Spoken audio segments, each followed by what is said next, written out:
원장님, 오늘 임플란트에 대해서 좀 더 샅샅이 파헤쳐 보려고 하는데요.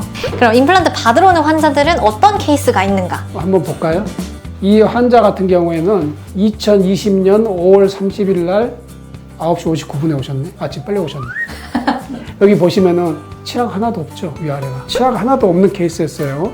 근데 이제 이분을 하루에 상악을 10개를 심었고 하악을 8개를 심었죠. 마지막에 끝났을 때. 우와. 거짓말 같죠? 5개월 만에 지금 잘 쓰고 있죠.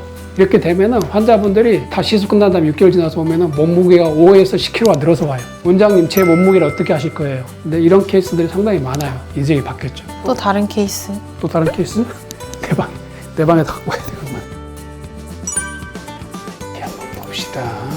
틀니를 오래 쓰신 케이스죠.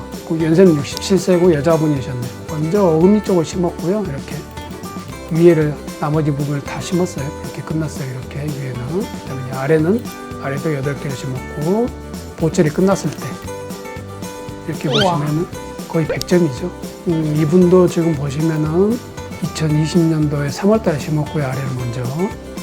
양쪽 위에 어금니에 뼈가 너무 없었어요. 그래서 지금 여기다 뼈 이식을 여기다 했죠. 이렇게 뼈 만들어지고 기다렸다가 나중에 어금니를 또 심었어요. 그래서 어금니를 보시면 여기 또 심었고 뼈 만들어진 데다가 마지막에 끝났을 때. 진짜 무에서 유를 창조하는 작업이네요.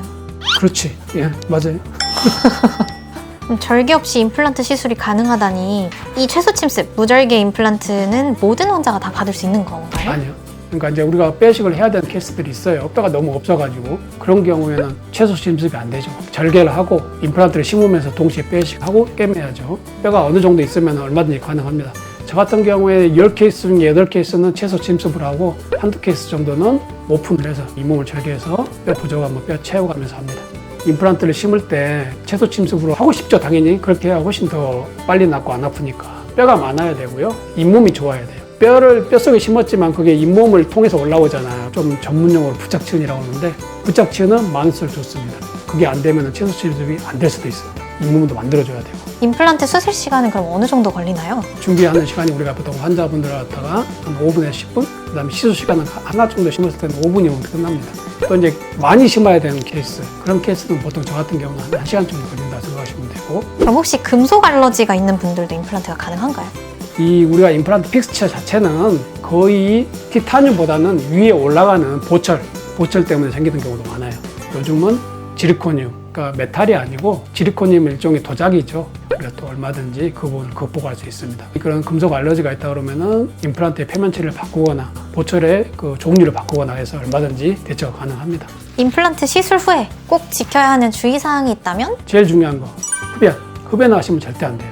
흡연을 하게 되면은 혈액 공급이 안 돼요. 여러분들 모든 시술을 한 다음에 우리가 음주하면 안 되죠. 음주하면은 상처가 더 나요. 그다음에 너무 심한 운동, 사우나 하게 되면은 혈관들이 풀어지죠. 그리고 또 이제 조심해야 될 게 차, 커피, 뜨거운 음료, 찬 음료, 너무 자극적인 음식 그건 피하시는 게 좋습니다. 매운 음식은 괜찮나요? 안 좋아요. 근데 자극적인 거 안 된다 그러죠. 간장도 안 돼. 아, 간장도 안 돼요. 가장 기본적인 거 자극적인 거 안 돼. 단짠, 맵고 시고. 오늘은 그럼 임플란트에 대한 모든 것을 아주 가감없이 여쭤봤는데요. 그럼 임플란트 시술이나 재수술을 고민하고 계신 환자분들께 한마디. 환자분한테 제가 이제 물어봐요. 6개월 뒤 왔을 때. 인생이 바뀌었나요? 아, 자기 바뀌었대요.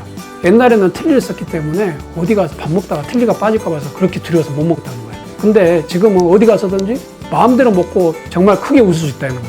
거의 모든 케이스가 가능해요.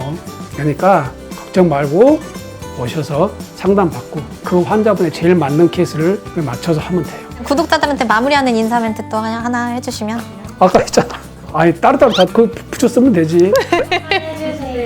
구독자 여러분, 오늘 또 제가 열심히 여러 케이스를 이야기했는데 다음에 또 뵙겠습니다. 안녕.